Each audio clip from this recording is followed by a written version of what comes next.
commencer sans plus attendre. Ça me fait plaisir de vous parler aujourd'hui de prévention des blessures puis de retour à l'entraînement en escalade. Malheureusement, on n'a pas encore de nouvelles par rapport au retour à l'entraînement en escalade. Du moins, ça ne rouvre pas pour les prochaines semaines. C'est triste, mais au moins, vous allez être préparés, vous allez avoir des bonnes idées pour savoir comment prévenir les blessures. Je me présente, je suis Alexis Lassalle, je suis physiothérapeute depuis déjà quelques années. Je travaille tout près d'ici dans la clinique de Physio Extra du plateau Mont-Royal. Je traite un peu tout le monde, là, beaucoup de sportifs. Puis naturellement, je traite des grimpeurs. Puis de la même sorte, là, je suis un passionné d'escalade aussi. Fait que je suis vraiment content d'être avec vous ce soir pour parler de ces sujets-là. Fait que dans le fond, aussi au travers là, de la présentation, si vous avez des questions, ben n'hésitez pas à écrire tout au long de la présentation. Il y a Alix qui s'occupe de comptabiliser vos questions, puis elle va me revenir après pour en discuter. Donc, la présentation va être scindée en 3 parties. Donc, premièrement, on va parler un peu des blessures communes à l'escalade.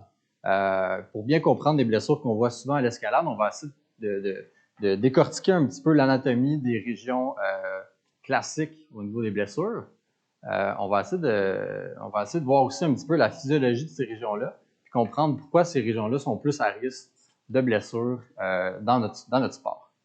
Ensuite de ça, on va essayer de comprendre comment éviter ces blessures-là. Il y a plusieurs aspects sur lesquels on peut travailler.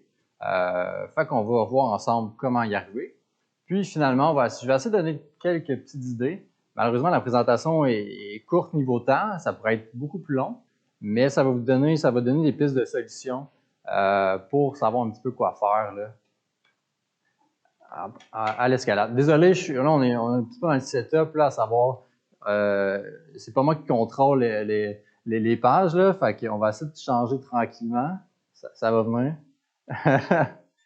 Yes, une de plus. Merci, Alex. Donc, au niveau blessure, première des choses, il faut comprendre c'est quoi une blessure, comment ça survient. 2 types de blessures. Premièrement, on a les blessures traumatiques.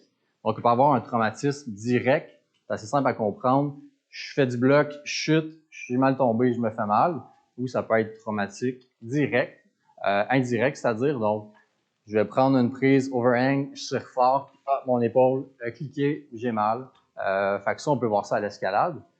Sinon, qu'est-ce qu'on voit aussi? On voit des microtraumatismes répétés sur utilisation. C'est 65% des blessures qu'on voit à l'escalade. C'est beaucoup là-dessus qu'on va discuter aujourd'hui. Comment prévenir ces blessures-là, puis bien les comprendre. Il y a différents facteurs de risque associés aux blessures. Fait qu'on a des facteurs qui sont modifiables et des facteurs modifiables. Pour les non modifiables, on a les antécédents. Donc, est-ce que vous avez déjà eu une blessure dans le passé?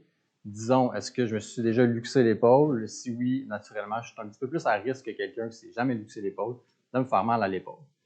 Donc, si vous avez des antécédents, ça n'a pas été traité, vous ne savez pas si vous avez gardé des séquelles associées à ça, ben, je vous invite naturellement à aller consulter un professionnel de la santé qui pourra vous épauler puis bien vous évaluer. Type d'escalade, donc naturellement, si vous faites premier de cordée ou si vous faites de l'escalade de bloc, vous êtes beaucoup plus à risque de vous blesser qu'en faisant de la moulinette, notamment là, par rapport au risque de chute. L'importance perçue, vous êtes tous des passionnés d'escalade, j'en suis certain. Ce sport-là, c'est assez addictif. On a remarqué au niveau des études que plus on est accro à l'escalade, plus pour nous l'escalade est important, plus on va être à risque de se blesser. Malheureusement, ça ne change pas, ça. Ensuite de ça, l'entraînement, campus board puis hangboard. C'est une belle façon de prévenir les blessures. C'est une très belle façon de se blesser aussi si ce n'est pas bien fait. On va en discuter brièvement là, à la fin de la présentation, savoir un petit peu quoi faire pour éviter les blessures quand on fait ce type d'entraînement-là. Parce que ça peut être très utile, très efficace. Votre niveau de grimpe, plus vous êtes fort en grimpant, plus vous grimpez des cotations élevées, plus vous êtes à risque de vous blesser malheureusement, notamment par rapport à la surutilisation, parce que vous grimpez plus, des voies un petit peu plus difficiles, fait que le risque augmente en lien avec votre niveau de grimpe. Puis si vous grimpez majoritairement à l'intérieur, le niveau de grimpe qui est associé va vous mettre peut-être un petit peu plus à risque de se blesser. Le type de voie aussi qu'on voit à l'intérieur, c'est pas toujours le même type de voie qu'on voit à l'extérieur. Donc, beaucoup d'overhang notamment. Puis, à l'intérieur, beaucoup plus d'opportunités de faire beaucoup de volume d'entraînement, beaucoup de voix dans un court laps de temps. Donc, ça aussi, ça nous met à risque de nous blesser. Heureusement, il y a des facteurs modifiables. Donc, les facteurs modifiables, on va en reparler tout à l'heure, mais un des principaux, c'est la quantification du stress mécanique. On va en reparler pendant quelques minutes, fait que je vous garde ça pour tout à l'heure. Symétrie musculaire, plusieurs études démontrent que ça prend au moins 85%, des fois même 90% de symétrie musculaire pour éviter les blessures. Plus il y a des asymétries, plus il y a des muscles qui sont en déficit versus d'autres muscles, plus vous êtes à risque de vous blesser. Il va falloir travailler dans une belle harmonie. Si vous avez un mauvais contrôle musculaire, un mauvais contrôle moteur aussi, vous êtes à risque de vous blesser. Le contrôle moteur, en gros, c'est un petit peu la qualité du mouvement. Donc, je peux plier mon coude, mais comment je vais le plier, mon coude? Tout dépendamment, ben, ça va nous mettre plus ou moins à risque de se blesser. Le manque de mobilité, le manque de souplesse. Si, disons, j'ai un problème à la hanche, puis il manque de mobilité pour aller chercher une prise, ben, il va falloir que je compense avec d'autres portions de mon corps. Puis, ça va faire en sorte qu'on peut surutiliser certaines régions. Puis, ça nous met à risque de nous blesser aussi. Puis, finalement, naturellement, la technique, super important. Un des premiers éléments là, à l'escalade à vérifier dans la prévention des blessures. Au niveau des blessures à l'escalade, au niveau des régions qui sont principalement touchées, en premier lieu, on a les doigts. C'est pas surprenant, mais c'est 52% des blessures à l'escalade qui sont au niveau des doigts. C'est de ça, on a l'épaule avec 17%, main 13%, coude 9%. On va se concentrer sur les doigts, sur les blessures aux épaules, les coudes aussi, puis naturellement, ça va un petit peu avec les blessures aux mains. Donc, si on commence sans plus attendre avec les coudes. Première des choses au niveau des coudes, il faut comprendre un petit peu l'anatomie pour comprendre comment éviter les blessures.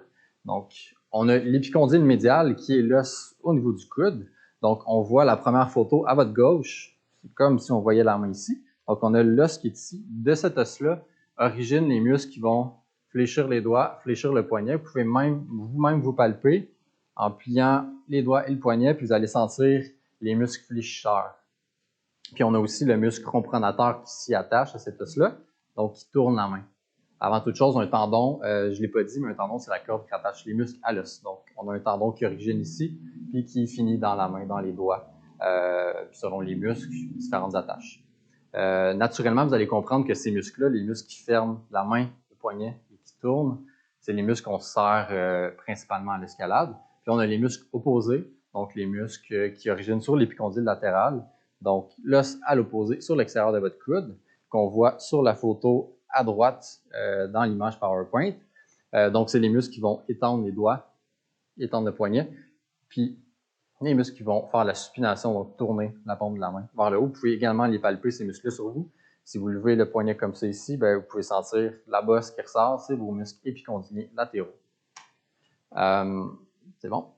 Donc, blessures fréquentes au niveau des coudes, climber's elbow ou golfer's elbow.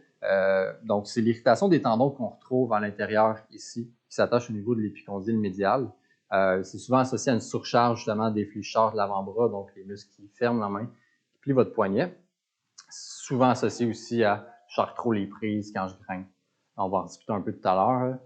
Puis ensuite de ça, une blessure qui est aussi fréquente chez les grimpeurs, c'est le tennis elbow, donc l'irritation des tendons à l'extérieur de votre coude. Ça arrive parfois, ça, notamment parce que pour être fort, quand je prends ma prise, pour avoir une bonne force de préhension, il faut que mon poignet soit à peu près à 30-35 degrés d'extension.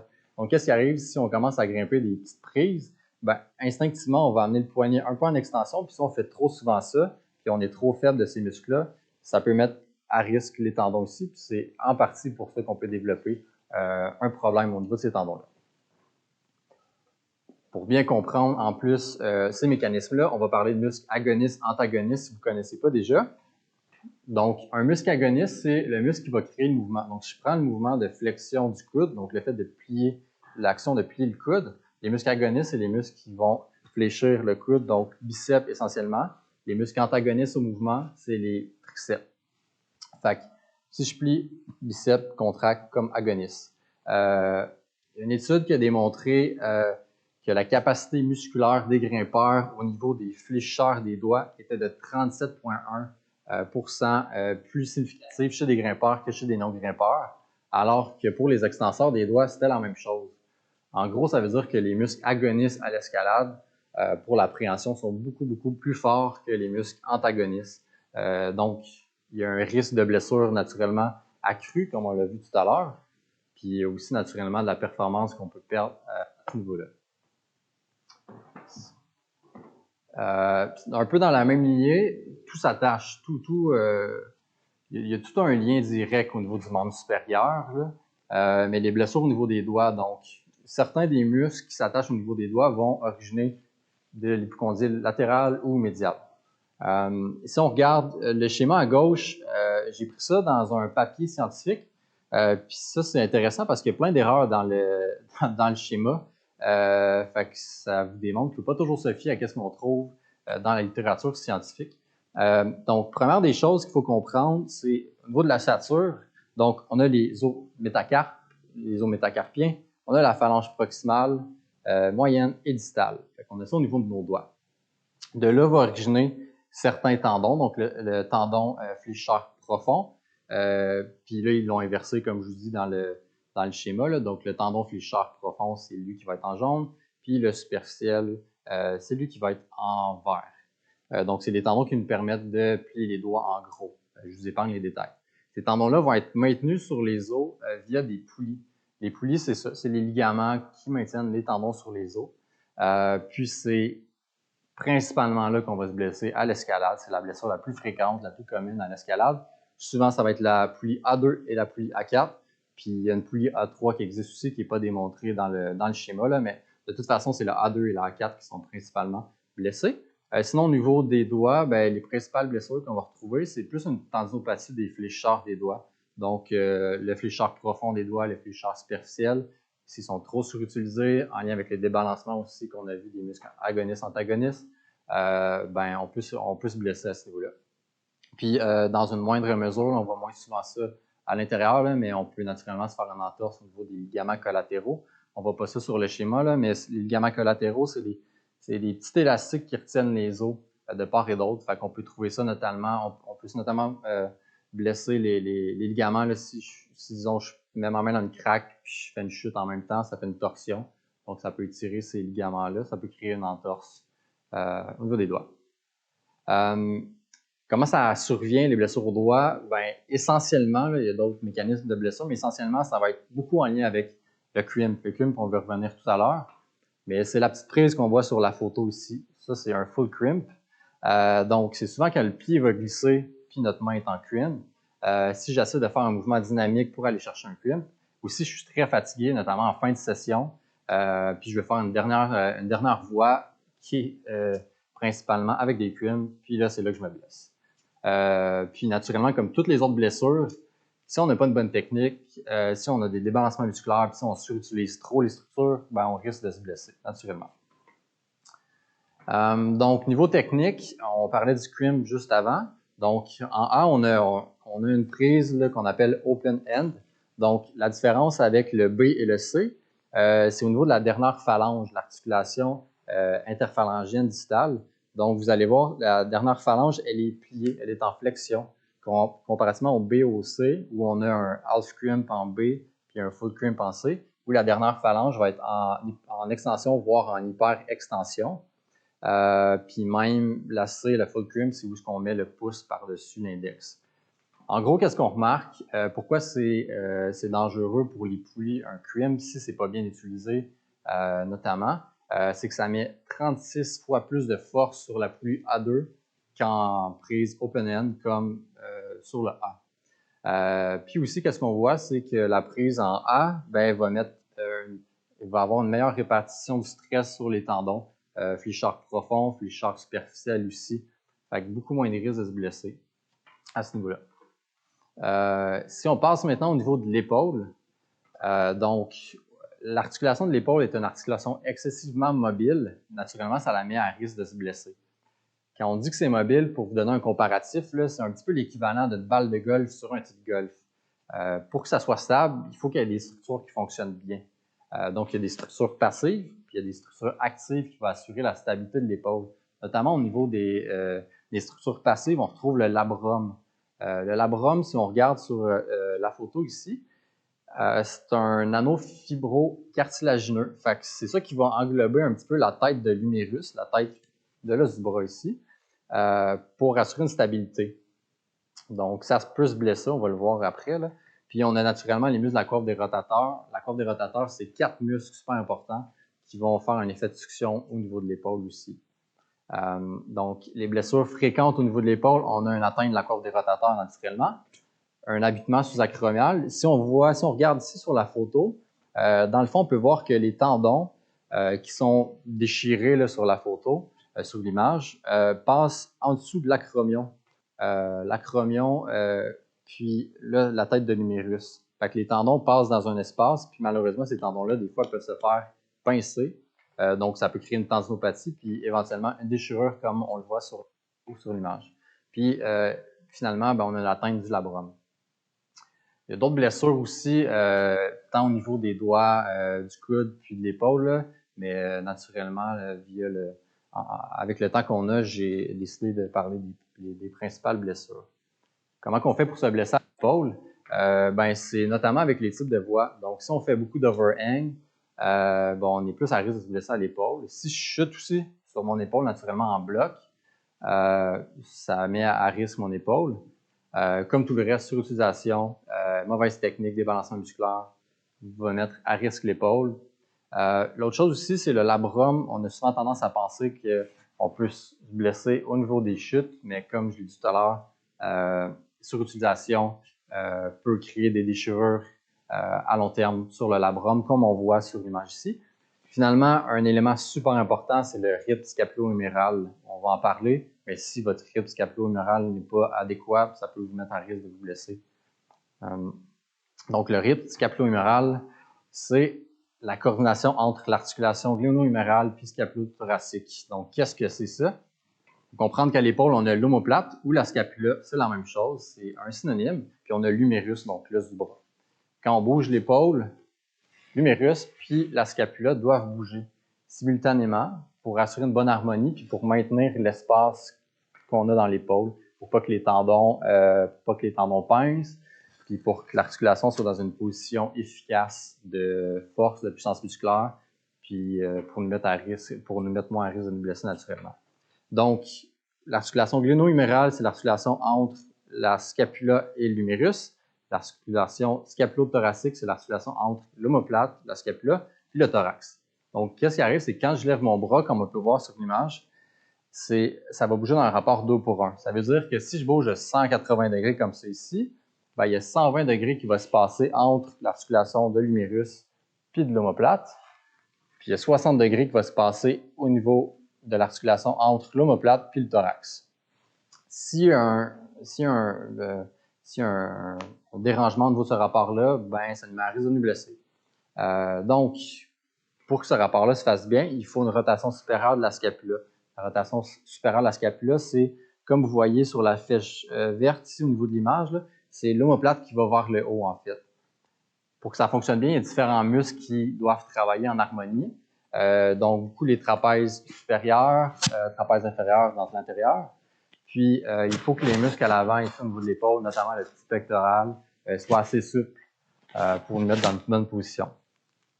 Donc, si on regarde un petit peu plus en détail au niveau de l'image ici, là, au niveau des dessins, donc, si on regarde à gauche, on a le trapèze supérieur qui va faire une rotation supérieure.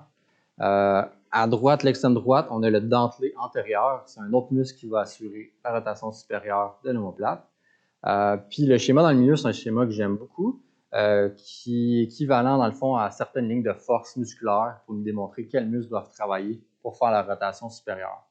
En gros, qu'est-ce qu'il faut? C'est qu'il faut être capable de recruter ces muscles-là au bon moment.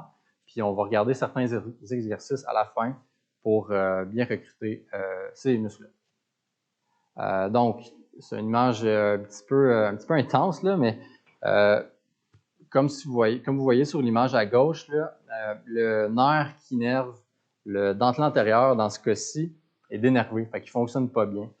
Fait que ça démontre vraiment si on a une grosse lésion du dentelé antérieur, comment l'omoplate peut mal bouger. Fait que vous voyez dans l'image en haut à gauche à quel point l'omoplate décolle du thorax. comprendrez assez vite que ça peut mettre à risque l'épaule ici. Là, c'est assez extrême comme image, là, mais sachez que si vous avez un petit débalancement, à long terme, ça peut créer un effet significatif sur votre épaule. Je ne sais pas s'il y a déjà des questions. Good, tout est clair pour l'instant, c'est super. Excellent. Donc, étape 2, maintenant qu'on comprend un peu mieux, je l'espère du moins, l'anatomie, la physiologie, puis les blessures du cadran supérieur, comment on fait pour prévenir les blessures à l'escalade? Donc, première des choses, c'est la technique naturellement. Donc, si on a une bonne technique, ça va diminuer le stress sur les tissus. Pour y arriver, dans le meilleur des mondes, c'est de consulter un coach ou si vous avez un ami qui est calé en escalade, n'hésitez pas de vous filmer puis d'envoyer des vidéos à cet ami-là. Puis qu'est-ce qui est intéressant des vidéos, c'est que vous pouvez mettre ça sur ralenti. Fait que ça nous permet des fois de voir certains débalancements, d'autres altérations là, du contrôle moteur aussi qu'on ne verrait pas nécessairement dans une image non ralentie. Important aussi au niveau de technique d'opter pour la qualité du mouvement avant d'opter pour l'intensité des voies. Donc, c'est toujours important de bien progresser à l'escalade. Niveau technique, fait que c'est tentant des fois de vouloir progresser les cotes vite, les cotations vite. Prenez votre temps. Respiration mentale, pourquoi je mets ce point-là au niveau technique, c'est que souvent, quand on est stressé, notamment en faisant du premier de cordée, si j'ai peur de tomber, je vais faire beaucoup d'erreurs, notamment je vais gripper fort les prises. Donc, ça met beaucoup de stress sur des structures qui ne devraient pas être stressées. Donc, encore là, je reviens à la qualité et progression adéquate. Progressez lentement, assurez-vous de faire des cotations dans lesquelles vous êtes à l'aise. Puis sinon, si vous voulez vous pousser un peu plus, assurez-vous d'être prêt mentalement, de prendre un moment pour respirer, d'être relax avant de vous lancer sur un projet un peu plus difficile. Dans le même ordre d'idée, naturellement, on veut éviter de serrer fort les prises. Ça met beaucoup de tension sur les tendons fléchards des doigts notamment. On va apprendre à chuter, ça va de soi. Donc, en bloc surtout, j'ai vu beaucoup de patients qui ont eu des traumatismes significatifs suite à une mauvaise chute en bloc. Donc, première des choses que vous devriez apprendre, c'est comment chuter. Même chose si vous faites premier de cordée, vous devriez apprendre à chuter avant de faire bien d'autres choses.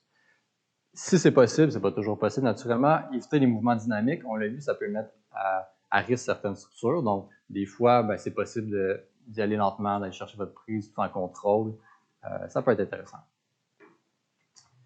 Niveau technique, encore une fois, l'utilisation des pieds, vos jambes, en temps normal, possèdent les muscles les plus forts de votre corps. Utilisez-les. Ça va décharger beaucoup le cadran supérieur. Comme on l'a vu, les blessures à l'escalade, c'est majoritairement dans votre cadran supérieur. Donc, utilisez vos pieds. D'avoir les omoplates engagés, les scapulas engagés. Donc, comme on l'a vu, ça va améliorer un peu le rythme scapulo-huméral. Ça va placer votre membre supérieur dans une meilleure position. Il faut éviter de faire comme sur la photo en bas à droite. Chicken wings, comme ça ici, ça met grandement à risque les tendons de la corde des rotateurs puis le labrum aussi. Fait que, idéalement, prioriser d'avoir les coudes en extension, en légère extension, puis d'engager toujours vos omoplates. Ça devrait toujours être votre position de force à l'escalade. D'avoir les poignets de North aussi. On a vu tout à l'heure qu'on est plus fort si on est à 35, 30 degrés d'extension. Mais il ne faut pas trop utiliser ce mouvement-là. Il faudrait plutôt être en North autant que possible. Si on est trop en flexion aussi, quand on prend des prises, ça peut mettre à risque certains tissus dans votre poignet. Donc, priorisez toujours la posture neutre de votre poignet. C'est bon. Quantification du stress mécanique. Quantification du stress mécanique, c'est une des premières raisons de blessure quand c'est mal fait. Soit à la course à pied, soit en raquette, en hiking, en escalade, limite. Je le vois tellement souvent en clinique, puis c'est un concept qui est tellement simple à comprendre. C'est plus difficile à appliquer quand on est passionné et qu'on a hâte de retourner à l'escalade. Mais en gros, la quantification du stress mécanique, c'est comment mesurer le stress qui est appliqué sur nos tissus, fait que les tendons, les ligaments, les muscles. L'idée, c'est de toujours appliquer un stress sur nos tissus pour stimuler leur capacité d'adaptation sans dépasser cette capacité d'adaptation-là. Fait qu'on va regarder un schéma pour mieux comprendre qu'est-ce que ça veut dire. Donc, je répète, c'est comment stimuler l'adaptation des tissus sans dépasser leur capacité d'adaptation. Donc ça, on regarde sur le schéma qu'on a ici, qui vient de la clinique du coureur. Donc c'est un concept qui est beaucoup vu en course à pied, là, parce que c'est un sport qui a beaucoup de volume, mais ça se prête 100% à l'escalade. Donc nous, qu'est-ce qu'on veut viser, là, c'est vraiment entre les lignes rouges, qui est 100% de la capacité maximale d'adaptation, puis la ligne verte, qui est le stress minimum pour créer des adaptations. Vous voyez que si j'exerce un stress au fil du temps, ma capacité d'adaptation maximale va augmenter. Toutefois, si je progresse trop vite puis j'exerce trop de stress sur mes structures, ben là, je peux avoir des blessures. Fait qu'il y a une douleur pendant, une douleur après, des raideurs, tout ça. C'est de même qu'on se blesse, en gros, s'il n'y a pas eu de traumatisme. En gros, qu'est-ce que ça veut dire pour l'escalade? C'est de regarder votre volume. Fait combien de sessions d'entraînement vous avez? En fait, combien de temps votre session va durer? Combien de voix vous allez faire aussi dans l'entraînement? Puis est-ce que vous variez les styles de voix? Donc, plus vous avez un gros volume, plus vous êtes à risque de vous blesser. La fréquence, fait combien de fois vous allez grimper dans une semaine? Combien de fois vous allez vous entraîner dans une semaine? Quand vous allez recommencer à grimper, disons que vous entraînez 4 fois semaine, vous voulez grimper 4 fois par semaine, ça fait 8 fois d'entraînement par semaine, c'est beaucoup. Fait qu'il va falloir en diminuer un pour que la fréquence s'équivale. L'intensité aussi, il faut regarder la difficulté des voies puis le type de voie. Si vous faites juste des voies très difficiles au-delà de vos capacités, bien, naturellement, vous mettez en risque de vous blesser. Puis le repos, il faut avoir un bon repos entre les voies puis entre les journées de grimpe ou les journées d'entraînement aussi. C'est super important. Il faut être à l'écoute des signaux d'alarme aussi. Comme je l'ai dit, si vous dépassez votre capacité d'adaptation, ben, votre corps vous envoie souvent des signaux, fait que raideur, douleur, enflure. Il faut écouter ça. Puis si vous n'écoutez pas ça, ben, vous devriez peut-être prendre plus de jours de repos là, pour éviter des sessions en physio ou autre. Il faut être conscient naturellement de ce que votre corps vous dit. Puis il ne faut pas s'entraîner sur une blessure. Une blessure avec du repos devrait devrait diminuer dans les premières journées. Si après 1 à 2 semaines de repos, c'est pas parti, ben là, vous pouvez consulter. De mixer avec d'autres activités aussi. C'est difficile au début. Vous avez hâte de grimper naturellement, mais si vous faites juste la grimpe, vous sursollicitez les tendons, les muscles. Fait que des fois, de faire d'autres activités, de faire du hiking, de faire du ski de fond, peu importe, ça va mettre du stress ailleurs. Fait que ça peut être intéressant aussi. Puis finalement, ben, c'est d'avoir des attentes réalistes. Fait que ça fait longtemps que vous n'avez pas grimpé. Naturellement, vous n'allez pas grimper les mêmes cotations que vous avez grimpé la dernière fois que vous avez grimpé en janvier. La posture, donc naturellement, comme sur l'image en haut à droite, là, si on est comme ça ici, puis on assure notre partenaire avec le cou en extension, c'est pas super bon. Donc, n'hésitez pas à vous procurer des lunettes pour assurer. Ça va vous éviter des problèmes. Souvent, les gens vont avoir mal dans le cou, mal au trapèze, puis des fois, ça va moins bien, des engloutissements dans le bras, c'est pas très bon. Ensuite de ça, région thoracique en syphose. La région thoracique, c'est la région qui est ici. Donc, si je suis trop courbé vers l'avant, ça va mettre les omoplates dans une mauvaise position, puis le rythme scapulo-huméral qu'on a vu tout à l'heure, ça va être difficile de bien le faire. Ça va mettre beaucoup de stress sur les tendons aussi, naturellement. Donc, dans la même lignée, d'avoir un bon équilibre entre la musculature à l'avant et la musculature à l'arrière, d'être bien équilibré, comme la dame à droite ici sur la photo. Puis encore une fois, d'avoir les poignets neutres autant que possible. L'échauffement, c'est non négligeable. On le sait tous à quel point c'est important. C'est rare qu'on le fait, là. Mais ça peut diminuer jusqu'à 28% les blessures de surutilisation à l'épaule chez les gens qui font du handball, puis de 30% les blessures du croisé antérieur chez les filles qui jouent au soccer. Donc, c'est quand même énorme, c'est non négligeable. Un bon échauffement, dans le fond, ça consiste en une section cardio, une section aussi étirement dynamique, puis une section aussi où on va grimper des voies plus faciles. Donc, des voies plus faciles, ça équivaut à quoi? Donc, on a remarqué là, dans une étude qu'il faut 100 à 120 mouvements pour réchauffer les poulies. Ça équivaut à 3 à 4 voies en lead ou en moulinette ou 8 à 12 voies en bloc. Puis moi, qu'est-ce que je vous invite à faire, c'est il y a des vidéos intéressantes sur l'étirement dynamique en ligne, mais de tout simplement faire les mouvements dynamiques pendant vos premières voies faciles. Quand je dis mouvement dynamique, c'est d'aller chercher, étirement dynamique, c'est d'aller chercher une prise. Vous pouvez vous appuyer dans cette prise-là, puis vraiment sentir l'étirement, puis d'aller rechercher une autre prise, d'aller chercher l'étirement comme ça ici, pendant à peu près 2-3 secondes. On ne veut pas faire de l'étirement statique avant de s'entraîner, on veut que ça soit dynamique. Fait que si vous faites combiner les deux, vous sauvez du temps, en fait. Un autre aussi quand même intéressant que vous pouvez faire, si, disons, vous marchez au gym, section cardio, naturellement, vous pouvez courir pour aller au gym, 5-10 minutes, votre échauffement, niveau cardio va être fait, mais vous pouvez traîner aussi une balle. Fait que si je prends une balle ici comme ça, vous pouvez pratiquer les différentes prises pour réchauffer les tendons dans vos doigts. Fait que vous pouvez tout simplement faire une préhension qui est plus globale, donc vraiment serrer complètement la balle. On veut toujours faire à peu près 15 à 20 répétitions puis tenir un bon 3 secondes. À l'escalade, c'est beaucoup de renforcement ou de mouvements isométriques. Fait qu'on va vraiment tenir la prise pendant un certain temps, puis on va aller rechercher une autre prise. Fait qu'il faut s'assurer de bien tenir pendant un bon 3 secondes la prise, la balle, à l'occurrence. Fait que vous pouvez faire cet exercice-là 15 fois avec le poignet neutre, 15 fois avec le poignet légèrement en flexion, 15 fois avec le poignet légèrement en extension. Puis vous pouvez varier aussi le type de prise. Donc, on a une prise globale ici. On peut aller chercher aussi, stimuler un peu les crims comme ça. Puis on peut aller aussi chercher la prise en pince comme ça ici.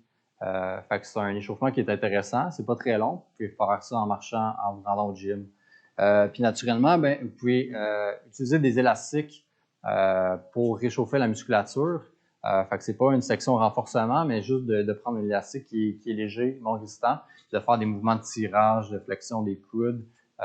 C'est intéressant aussi de faire plus de volume, fait que 15 répétitions, juste pour s'échauffer tranquillement.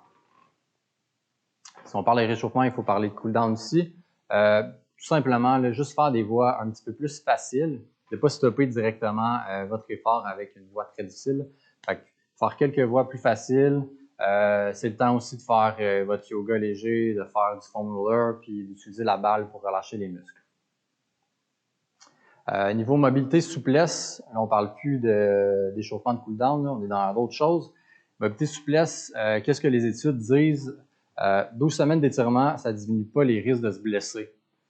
Il n'y a pas de changement significatif aussi pour diminuer les courbatures. Puis, il ne faut pas s'étirer avant l'effort parce que ça peut diminuer la puissance ou bien ça peut nous mettre même à risque de se blesser. Fait que pourquoi on ferait ça de la mobilité et de la souplesse? C'est super important de faire la mobilité et de la souplesse. Première des choses de faire un entraînement mobilité et souplesse, c'est démontrer que ça augmente ces éléments-là. Puis, si on regarde, tu peux changer de slide, yes. D'être souple, ça permet d'éviter des compensations de mouvements, surtout à l'escalade où ça demande énormément de variété de mouvements.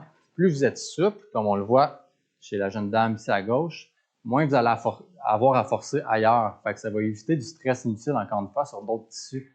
Fait que c'est super important d'être souple puis mobile à l'escalade. Pour faire un bon échauffement, pour faire un bon entraînement de mobilité puis de souplesse, faire un léger warm-up, idéalement juste être un petit peu réchauffé.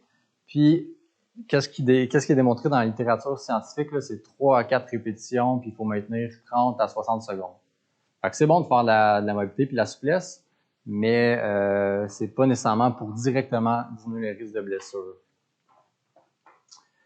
Quand on parle aussi de mobilité souplesse, des fois, on a tendance à parler du foam roller qui peut être un bon ici pour diminuer les trigger points. Un trigger point, dans le fond, comme vous voyez sur le dessin à droite, au niveau des X sur les muscles, c'est des zones hyper irritables situées dans une bande de fibres musculaires. En gros, c'est un nœud ou un point de tension là, en bon québécois. Ce trigger point-là, il peut créer des douleurs locales, fait nécessairement là, au niveau du point de tension, ou il peut référer de la douleur ailleurs. Comme vous voyez sur le dessin, la personne a une tension au niveau du muscle infraépineux, puis en rouge, c'est la douleur qui peut être référée par ce muscle-là. Fait que ça peut même aller jusqu'au niveau de la main.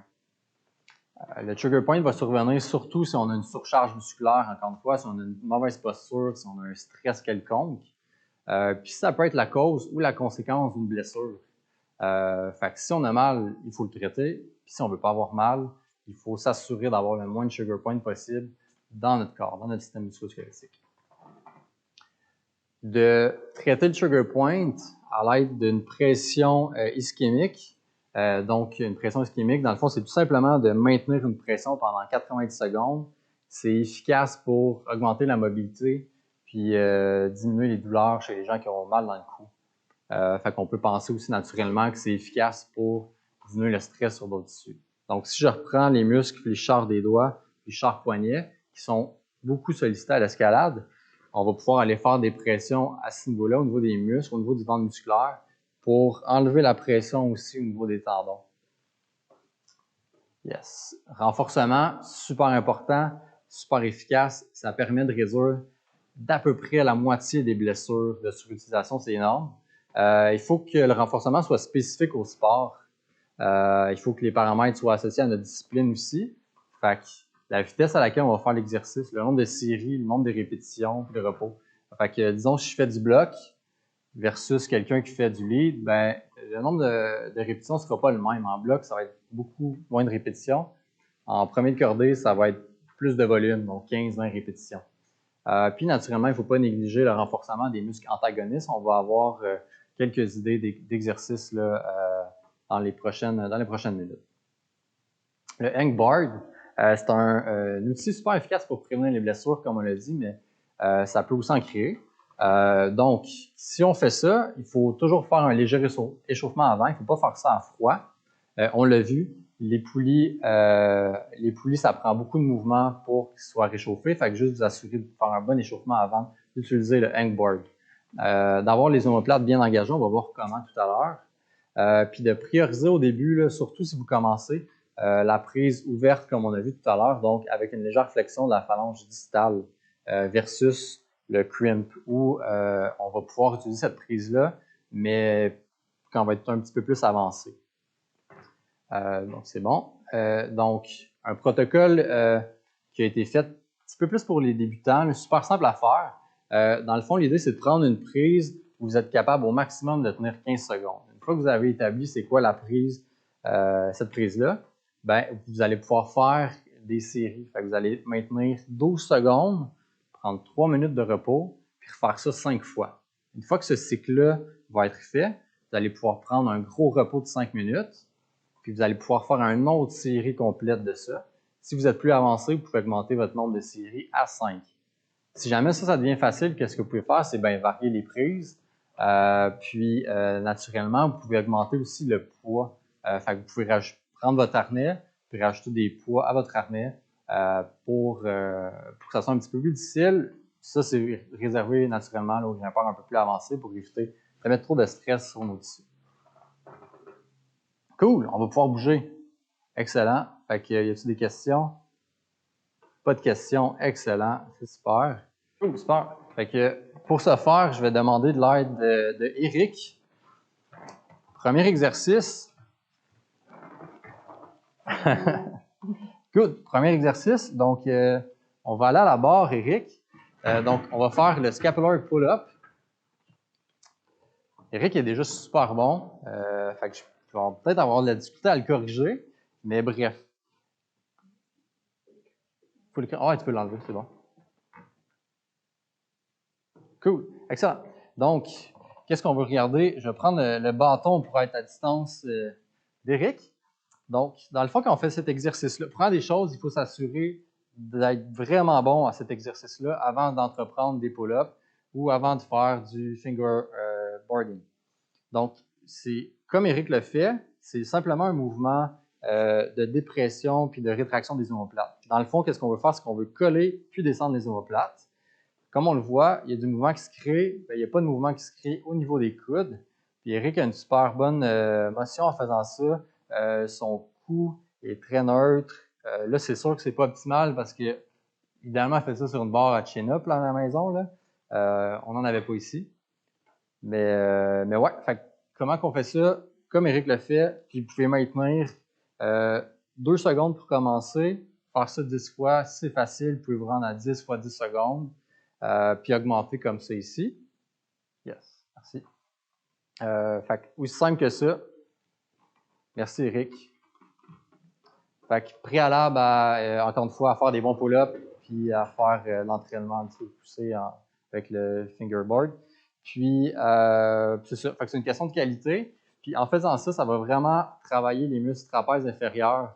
Comme on l'a vu au début de la présentation, trapèze inférieur, c'est un muscle super important pour aller chercher un bon rythme scapulo-huméral.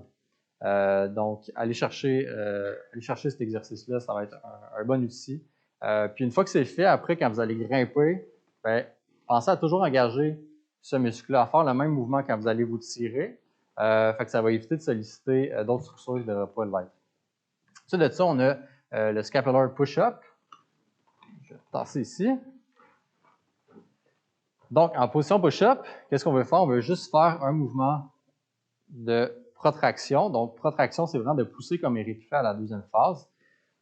Il fait super bien. À la maison, essayez d'y aller peut-être un peu plus lentement quand le mouvement est moins contrôlé, exactement comme ça. De rentrer légèrement le menton. Exact, merci. Puis c'est super. Puis qu'est-ce qu'on peut faire? Une fois qu'on est bon comme Eric, on peut maintenir en position ici. 1, 2, 3 secondes. Descendre tranquillement, puis de pousser. Même principe qu'avec les pull-ups. Il n'y a pas de mouvement au niveau du coude. C'est seulement les omoplates qui bougent. Si c'est trop difficile, vous pouvez vous mettre à genoux comme Eric le fait. Puis même principe, ben, on peut augmenter le temps de maintien au niveau de cet exercice-là. Excellent, merci. Fait que, même principe, les paramètres, c'est très arbitraire. Encore une fois, comme je dis, ça dépend vraiment du style de grimpe, du style d'escalade que vous allez faire. Fait que si vous êtes quelqu'un qui travaille plus en puissance ou plus en volume, en premier cordée, ben ça va faire varier votre nombre de répétitions. Mais c'est important de comprendre comment faire ce mouvement-là. Puis après, ça va se transposer à l'escalade quand vous allez avoir à vous pousser notamment, de toujours engager les muscles de l'omoplate. Ça travaille le dentelé antérieur, donc le muscle. Je ne sais pas si vous vous souvenez de la photo, parce que il y avait une dénervation, puis l'omoplate décollait beaucoup. Donc, ça travaille ce muscle-là. Encore un autre muscle super important pour travailler le rythme scapulo-huméral. Donc, c'est un must pour faire des activités en élévation.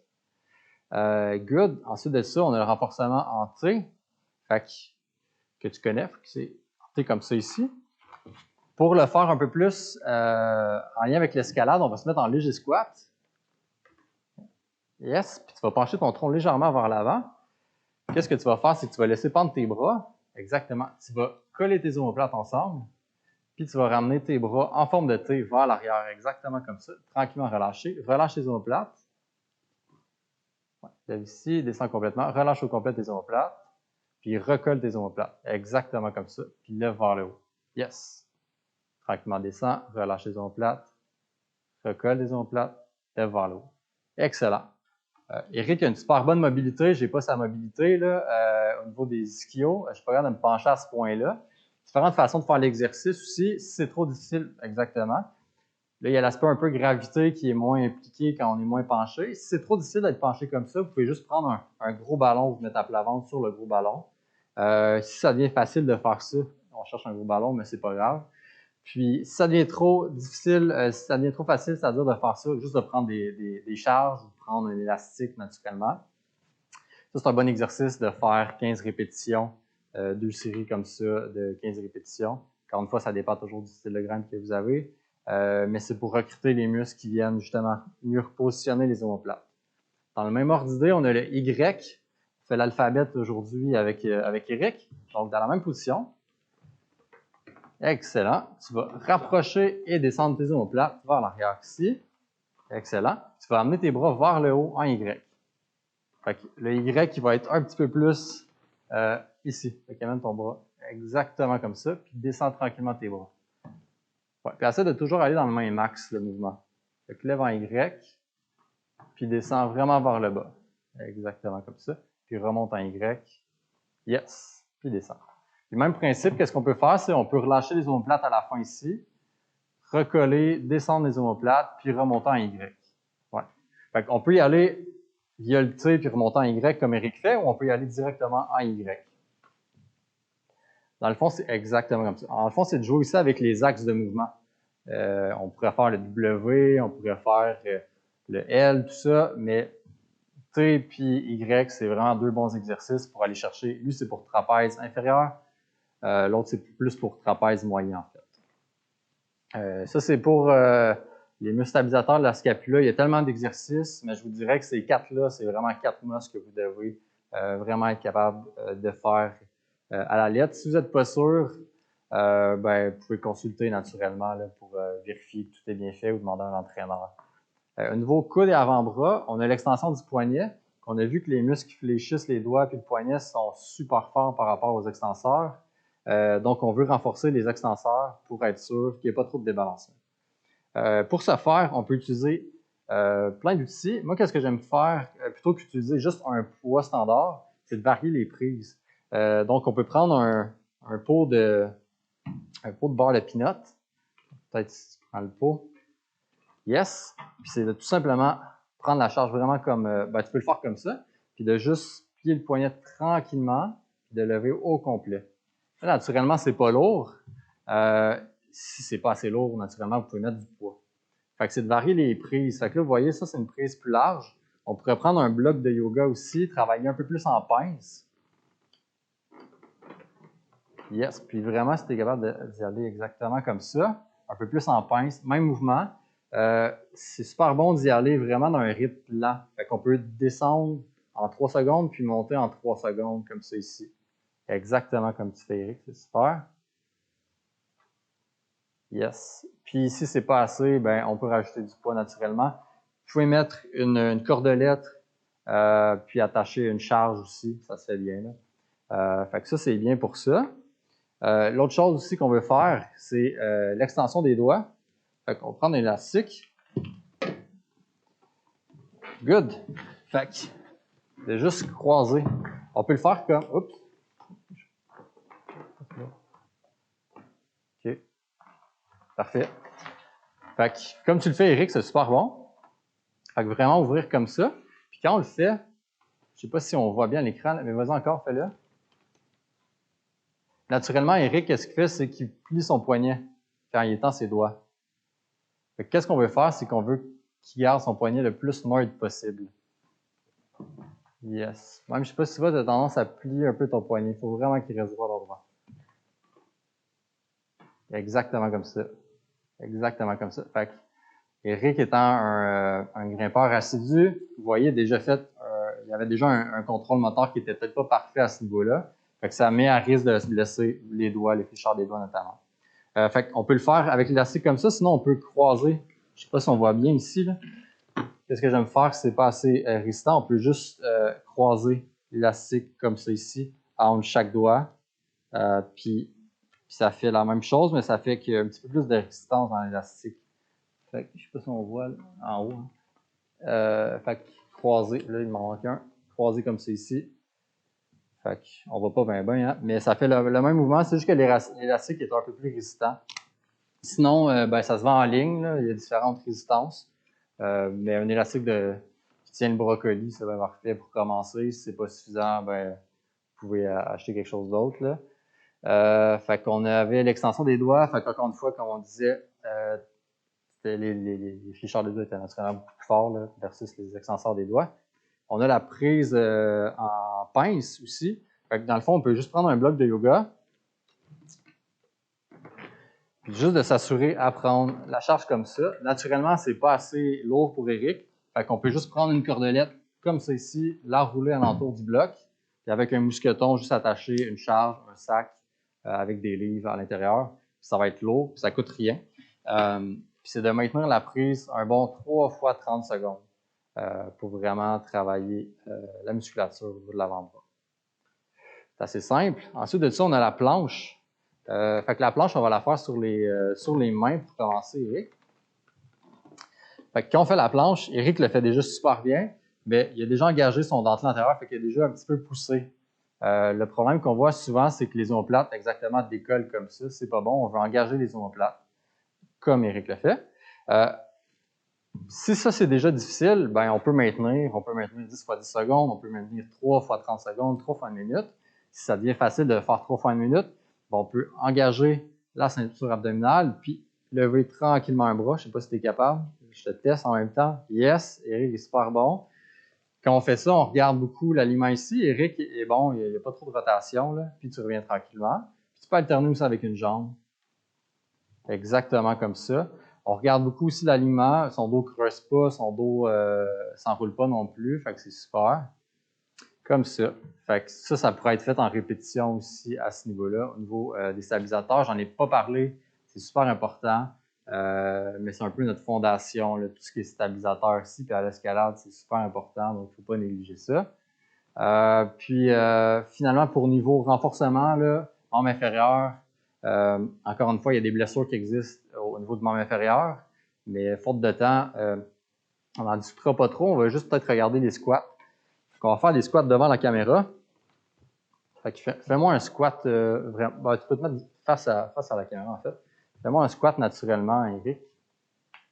Good. Fait que qu'est-ce qu'on regarde quand on fait un squat? Dans le fond, principalement, Eric est super bon, il a une bonne mobilité, mais on regarde beaucoup l'alignement entre le genou, puis on dit souvent le deuxième orteil, là, mais à peu près le milieu du pied. Fait que tu peux remonter, puis tu peux redescendre. Puis on regarde aussi si le genou oscille. Fait que dans les deux cas, Eric, il a un très bon squat, il a un bon alignement entre son genou, ses orteils, puis son genou oscille pas non plus quand il descend. Fait qu'un bon exercice, c'est d'aller chercher le full squat comme ça ici, super important à l'escalade. Si c'est trop facile, qu'est-ce qu'on peut faire? Tu peux remonter, Eric. Et là, tu vas faire un squat sur une jambe seulement. Exactement comme ça. Là, Eric est trop bon, c'est pas un bon exemple. Si tu fais l'autre jambe, yes, good. Fait que si on a vu au début du mouvement, son genou voulait aller un petit peu vers l'intérieur, mais c'est rapidement corrigé. Son genou va osciller un petit peu plus, mais il a un très bon contrôle. Là. À la maison, allez-y un petit peu plus lentement. C'est sûr que c'est plus difficile là, comme mouvement. Fait que si c'est trop difficile, juste prendre appui aussi, faire une amplitude qui est plus partielle, de remonter tranquillement. Puis quand on devient un peu plus à l'aise, ben, c'est de faire des squats plus profonds comme Eric l'a démontré. Mais toujours prioriser le contrôle et la qualité là, avant le nombre de répétitions. L'autre chose aussi, c'est relâchement musculaire. Fait que, notamment automassage. Fait que j'en ai parlé un peu tout à l'heure, mais on peut masser les muscles de l'avant-bras ici. Yes. Fait que les muscles fléchisseurs, comme on l'a vu, s'attachent ici. Le ventre musculaire est vraiment ici.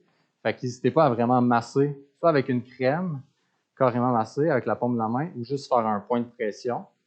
Quand vous avez un point de pression comme Eric tient, si c'est pas assez de tenir 90 secondes pour vous, vous pouvez même plier et déplier, puis faire une quinzaine de répétitions comme ça ici. C'est une bonne façon aussi d'aller rechercher du relâchement. Puis juste, si on va dans le sens opposé, d'aller complètement dans toute l'amplitude, exactement en ouvrant les doigts, c'est super, comme ça ici. Fait que ça, c'est pour les fléchisseurs. Pour le pronateur, fait qu'un muscle, le muscle qui tourne la main, qui est beaucoup utilisé à l'escalade, tu peux garder le même point, le muscle qui est vraiment à peu près là. Je te dirais, il est un peu plus ici. Exactement. Puis là, tu vas pouvoir faire exactement des mouvements de pronation puis de supination, même principe. Fait que les deux se font. Fait que dans le fond, on peut maintenir 90 secondes sans bouger ou on peut faire les mouvements comme ça en mouvement. Cool, ça c'est super. La balle qui est un super bon outil aussi. Un des muscles qui est bien sollicité à l'escalade, c'est le grand dorsal. Idéalement, prendre une balle un petit peu plus ferme que ça. Le grand dorsal, c'est le gros muscle qui est ici.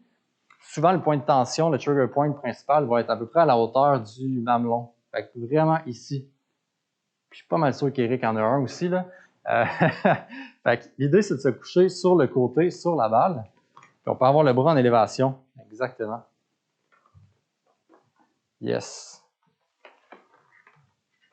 Là, ça prend un peu de pratique, là, sinon la balle, elle bouge comme ça, puis c'est un peu tannant, là, mais good. Fait qu'une fois qu'on a la pression, moi, qu'est-ce que j'aime faire, c'est de me dire à combien sur 10 ça fait mal. Fait que là, la balle est molle, fait qu'Eric a sûrement pas très mal, là. C'est pas très mal. Non. Puis, disons que la balle, c'était dur, c'est de se dire à combien ça fait mal sur 10. Ça fait mal à 8 sur 10. Ben, l'idée, c'est de maintenir assez longtemps pour que la douleur s'atténue tranquillement vers un niveau plus acceptable. Habituellement, ça prend 90 secondes à 2 minutes. Là. Fait que grand dorsal comme ça. Une autre façon de le faire, le grand dorsal, ça va être avec le rouleau. Pour ceux qui aiment moins la balle, souvent la balle, c'est un petit peu plus aigu comme douleur. Là. Yes, fait que avec le rouleau, dans le fond, il y a deux façons de le faire. On peut soit rouler, fait que de pousser avec les pieds, puis de rouler exactement comme ça. On peut relâcher puis faire ça pendant une trentaine de secondes. Ou qu'est-ce qu'on peut faire, c'est une fois qu'on roule comme ça, si on trouve un point de tension, un point où ça fait plus mal, même principe, c'est de tenir 90 secondes. Des fois, c'est un peu mieux toléré. L'autre chose qu'on peut aussi ajouter, c'est de tirer le bras vraiment vers le haut, dans l'autre sens, vers le bâton, exactement comme ça, pour vraiment étirer le grand dorsal. Fait que ça peut être une bonne idée aussi de faire. Puis tu pourrais le faire en mouvement comme tu as fait aussi, là, ou juste de maintenir. Fait que c'est différentes variantes là, possibles.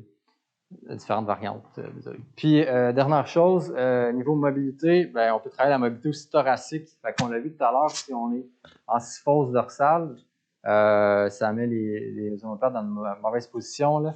Fait qu'on peut travailler ça. Fait que juste avoir les genoux pliés. On peut mettre les mains derrière la tête.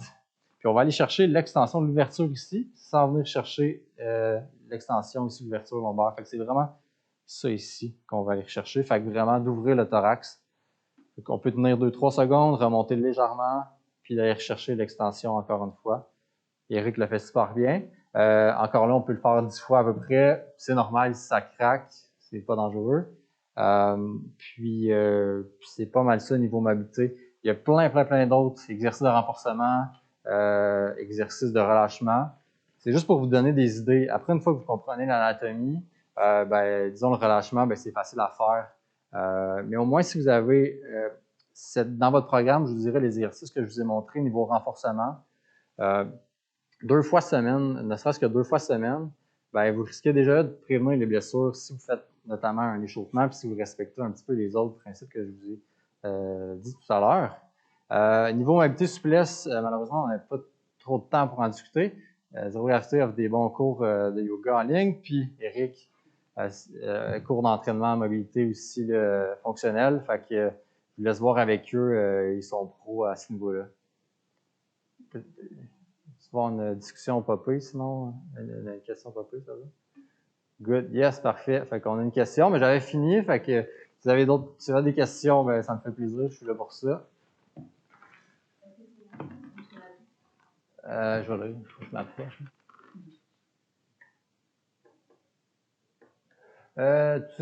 Tous ces étirements avec rouleau balle sont-ils à intégrer dans notre routine hebdomadaire ou bien plus spécifiquement quand on a des douleurs?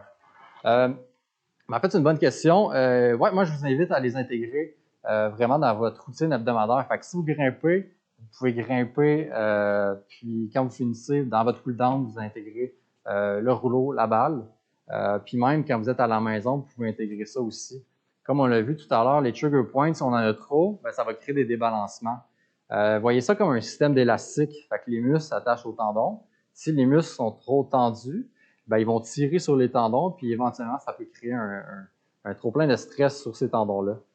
Fait que de les relâcher souvent, les muscles, de relâcher souvent les trigger points, ça évite d'avoir mal, en fait. Mais oui, ça peut être un bon traitement pour la douleur aussi, naturellement. Fait que là, maintenant, pour répondre à la question, oui, d'intégrer de façon hebdomadaire ces exercices-là. Moi, j'ai une question aussi, yes. qu'on pose souvent. Le fingerboard, est-ce que vous voulez que je le fasse avant ma séance de grimpe, après ma séance de grimpe ou indépendant de séance de grimpe? Ça dépend encore là de votre niveau de grimpe. Puis ça dépend aussi de qu'est-ce que vous voulez faire comme session de grimpe aussi. Fait qu'on peut se fier aussi à la quantification du stress mécanique. Le problème, si je veux faire une grosse session de grimpe puis faire des gros projets en même temps, puis là m'entraîner avec mon fingerboard, ça fait beaucoup de volume, puis c'est là qu'on est à risque de se blesser. Fait qu'un concept aussi que j'ai pas nécessairement parlé dans la présentation, mais c'est un petit peu la périodisation de l'entraînement, un peu comment vous allez setter votre entraînement dans votre semaine. Fait que c'est quand même important si vous commencez à grimper beaucoup, si vous entraînez beaucoup, de peut-être discuter avec un coach, puis de voir un petit peu quand est-ce que vous allez placer vos entraînements, parce qu'on ne peut pas tout faire en même temps. Fait que si je vous dis que vous êtes un grimpeur un peu plus débutant, j'éviterais d'intégrer l'entraînement avec fingerboard en même temps que l'entraînement en escalade, parce que ça peut créer de la surutilisation s'il y a trop de fatigue ou de stress accumulé. Puis si vous êtes un grimpeur avancé, c'est possible de le faire, mais encore une fois, vaut mieux bien planifier son entraînement là, dans la semaine. Autre question du même genre. Combien de jours par semaine j'ai le droit de grimper? C'est une bonne question. Encore là, ça dépend de votre niveau. Ça dépend aussi de combien de fois vous allez vous entraîner par semaine. On parle souvent de max 4 fois par semaine parce qu'il faut se donner du repos entre les sessions. Si vous êtes un habitué, ça fait 15 ans que vous grimpez, puis vous avez toujours grimpé 6 fois par semaine, ça peut se faire, mais il faut faire du travail alentour, notamment de prévention, échauffement, mobilité, renforcement, comme on l'a vu. Mais je vous suggère, si vous commencez, de faire 2 à 4 fois par semaine. Puis l'important là-dedans, c'est de toujours respecter la quantification du stress mécanique encore une fois. Quand vous allez commencer à grimper, ben si vous grimpiez 4 fois semaine avant, idéalement, vous n'allez pas grimper 4 fois dans votre première semaine, ça va être trop, puis vous vous mettez à risque de vous blesser. Vous allez recommencer à 2 fois par semaine, éventuellement 3 fois par semaine, 4 fois par semaine. Fait que c'est vraiment de quantifier le stress que vous allez mettre sur les tissus. Fait que c'est de là l'importance de ce concept-là, en fait. Fait que c'est très relatif. Les grimpeurs de haut niveau peuvent grimper à tous les jours, mais je vous dirais qu'en majorité, là, c'est 3-4 sessions de grimpe, puis même des fois 2 quand on va recommencer. C'est très spécifique et relatif. Si j'ai mal, est-ce que je dois absolument arrêter de grimper jusqu'à plus de douleur? C'est une question qui est un petit peu difficile à répondre parce que c'est très spécifique. Ça dépend vraiment de la douleur que vous avez. Puis quand on parlait de conscience corporelle tout à l'heure aussi, c'est là que c'est important. Plus vous allez grimper, plus vous allez connaître votre corps, plus vous allez être capable de déterminer, est-ce que c'est une douleur plus aiguë, style je me suis blessé, ou c'est une douleur, je suis courbaturé, puis il faut que je m'étire un peu plus, que je fasse du rouleau un peu plus, comme on l'a vu tout à l'heure. Si c'est d'origine musculaire, le relâchement musculaire, les pressions, le rouleau, les étirements, c'est quand même efficace pour gagner la souplesse, relâcher les tensions, diminuer la douleur. Fait qu'il prend des choses d'établir, est-ce que c'est une douleur plus blessure ou une douleur plus entraînement surcharge. Puis de là, on va être capable de déterminer s'il faut que j'arrête de grimper ou non. Fait que ça dépend vraiment de la blessure, en fait. Puis, dans le doute, vous êtes mieux d'arrêter puis de demander conseil. Il vaut toujours mieux prévenir que guérir, là. Ouais. Une autre question encore qu'on a souvent. Je suis débutant. Est-ce qu'il vaut mieux que je privilégie de travailler ma force, ma technique ou ma souplesse? C'est une bonne question. Première des choses, un des éléments qu'on a vu tout à l'heure, c'est dans la prévention des blessures, c'est la technique. Fait que première chose qu'on devrait travailler quand on est débutant, c'est de mettre l'emphase sur une bonne technique. Puis vous allez progresser beaucoup plus vite si vous mettez l'emphase sur la technique que sur la force, sur la mobilité. C'est rarement la force. Je suis cordonnier mal chaussé, je travaille pas la technique en premier. C'est l'inverse, mais bref, faites pas ce que je fais, faites ce que je dis. Fait que, ouais, la technique en premier, puis le reste va suivre naturellement. Ouais. Puis si vous voulez progresser un peu plus de façon plus drastique après, quand vous allez avoir un bon niveau, là, c'est là que ça vaut vraiment la peine de mettre les bouchées doubles, puis d'intégrer du renforcement, mobilité, souplesse, que ça va vous aider, mais au début, technique. C'est une question plus, parce que je suis coach, donc c'est une question que je pense qu'on va intéresser les gens. À partir de quel moment je peux me considérer comme grimpeur avancé et donc phase d'entraînement spécifique à la grimpe plutôt que phase d'entraînement plutôt généraliste? Ça, c'est une bonne question. Grimpeur avancé aussi, on va parler de force des tissus. Le problème chez les grimpeurs, puis pourquoi les blessures aux doigts sont si communes, c'est que les tendons des fléchards des doigts, on ne va pas les utiliser super souvent au même niveau qu'on le fait quand on grimpe. Fait que le danger, c'est quand on commence, c'est nos muscles vont être forts, nos tendons ne vont pas suivre, puis c'est là qu'on se blesse. Fait que pour me considérer grimpeur avancé, fait que naturellement, il y a un niveau de cotation, il y a un niveau de technique associé à ça, mais il y a un niveau aussi de force des tissus, force des tendons. Puis ça, malheureusement, si on ne les a pas pratiqués, si on ne les a pas travaillés avant, ça prend jusqu'à 2 ans là, avant de vraiment commencer à avoir une bonne force. C'est très relatif à chaque personne puis à notre bagage d'entraînement. Naturellement, si je me suis entraîné toute ma vie puis j'ai travaillé ça, je risque d'avoir un bon potentiel plus rapidement. En moyenne, je vous dirais, ça prend 2 ans si on n'a jamais grimpé à avoir tranquillement une bonne force au niveau des tendons fléchisseurs. Fait que, encore une fois, pour être un grimpeur avancé, il faut avoir une bonne technique. Naturellement, il faut éventuellement grimper des cotations avec confiance. Puis, il faut avoir une bonne force tissulaire aussi. Puis ça, malheureusement, ça se développe. Ça se développe avec le temps. Fait que, ouais. Ça répond à ta question. Yes. J'avais une question tout à l'heure. Ah oui, pour là, c'est plutôt une question de geek. Toutes les techniques de récupération un peu plus fancy, genre les bains froids, le pistolet vers la percussion, Ouais. le CBD, tout ça. Est-ce qu'il y a des trucs miracles ou est-ce que c'est juste elle va prendre son temps et puis il y a les progressivement qui marchent mieux? Ouais. CBD, je sais pas, c'est une bonne question, j'ai pas lu là-dessus. Mais tout ce qui est bain glacé, bain glacé, en fait, c'est très mitigé. Fait que t'as des études qui vont dire que ça fonctionne, il y a des études qui démontrent que ça fonctionne pas. Fait que c'est mitigé. Fait que moi, je vous dirais, essayez-le. Il y a des personnes pour qui ça va fonctionner, d'autres non. Mais c'est pas encore supporté par la recherche scientifique. Étirement, on l'a vu tout à l'heure, ça va pas diminuer malheureusement les courbatures. On avait sur un autre, relâchement musculaire. C'est genre les terraguns pistolets qui font.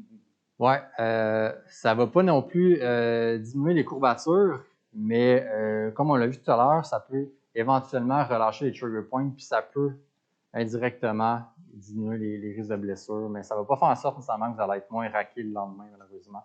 C'est plus une récupération active qu'on va préconiser. Ouais.